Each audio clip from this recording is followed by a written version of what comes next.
Aquest aroma, oi? Fresca, que ho envaeix tot, aquest gust que ens desperta i ens calma alhora. Tots coneixem la menta, però què hi ha darrere d'aquesta planta tan familiar? Doncs s'hi amaga una història fascinant, plena de secrets medicinals, de reptes al jardí i d'una versatilitat a la cuina que potser no ens imaginem. Vinga, anem a descobrir-la. Farem un recorregut complet. Primer, entendrem per què la menta és molt més que una simple decoració. Després, ens posarem mans a l'obra. Com cultivar-la a casa.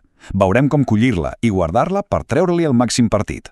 Ens submergirem en el món de les infusions i els seus beneficis. I després, analitzarem què en diu la ciència, amb un estudi concret. I acabarem amb la gran pregunta. Al nostre hort, la menta és una aliada o una enemiga?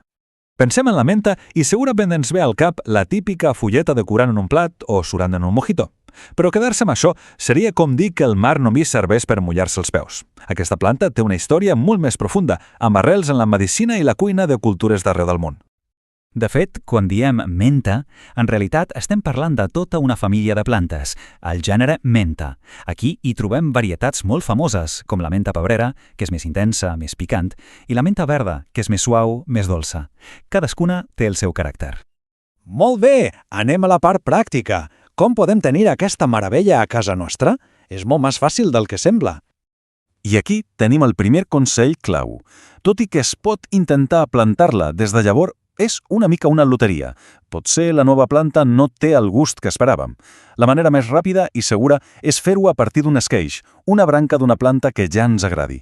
Així ens assegurem que la filla serà un clon exacte de la mare, amb el mateix sabor i la mateixa aroma. Plantar menta amb èxit és gairebé com seguir una recepta de 4 passos. Primer, triar-li una bona casa, un lloc amb una mica de sol i ombra i una terra que no s'embassi. Segon, preparar-li bé el llit, amb una mica de compost. Tercer, donar-li espai per créixer. I quart, i molt important, que no passi set. Si fem això, la planta estarà contenta i ens donarà fulles a dojo.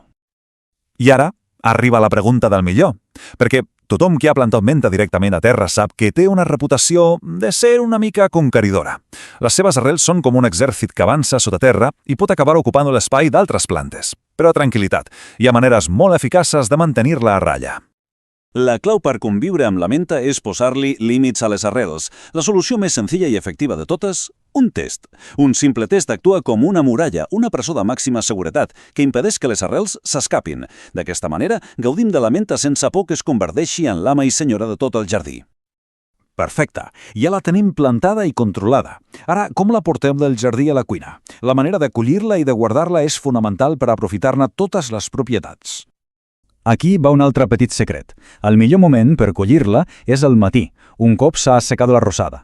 Per què? Doncs perquè és quan la concentració d'olis essencials que li donen l'olor i el gust està al seu punt màxim. A més, tallant just per sobre d'un parell de fulles, animem la planta a treure noves branques i a fer-se més frondosa. I un cop collida, què en fem? Doncs depèn de quan la vulguem utilitzar. Per a un ús ràpid, en pocs dies, a la nevera. Per conservar-la durant mesos, tenim dues grans opcions. Congelar-la, per exemple en glaçons amb aigua, o assecar-la, que és perfecta per tenir infusions durant tot l'hivern. I a la cuina, les possibilitats són gairebé infinites. Clar, amb begudes és fantàstica, però proveu-la en una salsa per acompanyar el xai, o picada molt fina en una amanida de fruita, o combinada amb xocolata. El seu punt de frescor pot canviar un plat per complet. Però siguem sincers, l'ús estrella, el més famós arreu del món, és sense dubte la infusió, aquella tassa de menta calenta que reconforta tant. Moltíssima gent la fa servir per calmar el mal de panxa. I amb raó, la ciència ha demostrat que la menta té un efecte relaxant sobre els músculs del sistema digestiu. Ajuda a alleviar los espasmes i aquella sensació de panxa inflada. I quan estem refredats? Una bona tassa de menta calenta és un alleument immediat. El vapor, carregat de mentol, ajuda a descongestionar les vies nasals i a respirar una mica millor. I la cirereta del pastís? Zero. Zero calories. És una alternativa boníssima, refrescant i saludable a les begudes ensucrades. Perfecta per hidratar-se amb gust i sense cap mena de remordiment. Bé, fins ara hem parlat molt de la tradició i dels usos populars, però anem un pas més enllà. Què ens diu la ciència?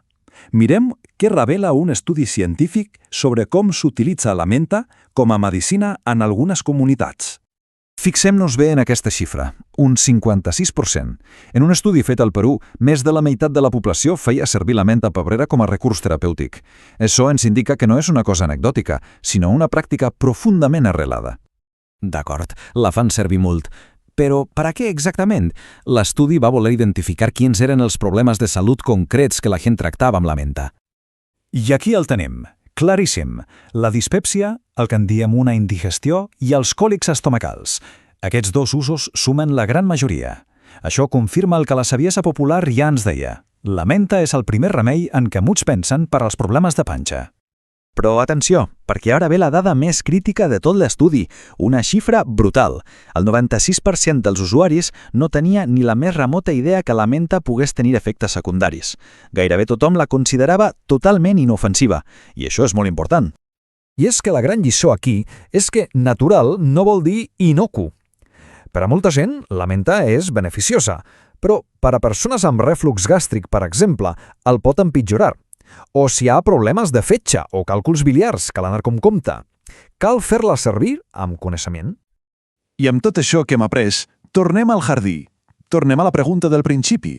La menta és una amiga útil o una enemiga invasora? La menta és la perfecta representació de les dues cares d'una moneda. Per una banda, és una aliada fantàstica. La seva olor forta repel·leix plagues com els pugons i alhora atreu pol·lenitzadors com les abelles. Però, per l'altra, si no la controlem, és una competidora voraç que pot ofegar les plantes que té al costat. Llavors, al final de tot, val la pena? Doncs la resposta és que depèn completament de com la gestionem. La menta no és ni bona ni dolenta, és una planta potent. Si la cultivem amb control i coneixement, pot ser un tresor al nostre jardí i a la nostra cuina. Si la deixem anar sense control, es pot convertir en un autèntic mal de cap. La decisió i la responsabilitat està a les nostres mans.